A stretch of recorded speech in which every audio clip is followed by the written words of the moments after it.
The main way that this book is different from other books is that it adopts a perspectives approach. It basically says that what counts as abnormal and what makes sense as an approach to treating abnormality really depends on the perspective you adopt. So if you adopt a biological perspective, you're going to see psychopathology or abnormality as something wrong with the person that needs to be repaired. That is, you're going to take a more medical view, you're going to see the individual as sick, and you're going to see the approach that needs to be taken as one that cures illness.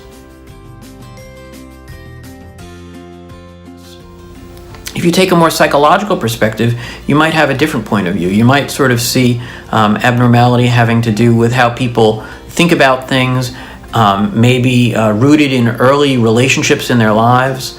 And so you are going to have a different approach if you look at it that way than if you see abnormality as due to some underlying physical illness.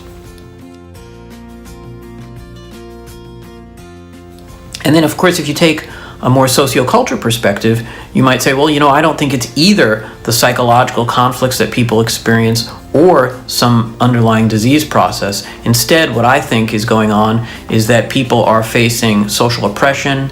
They're in systems and situations where they are not treated well, and so they might be discriminated against if they're from a racial or minority group. They might be oppressed if they're poor.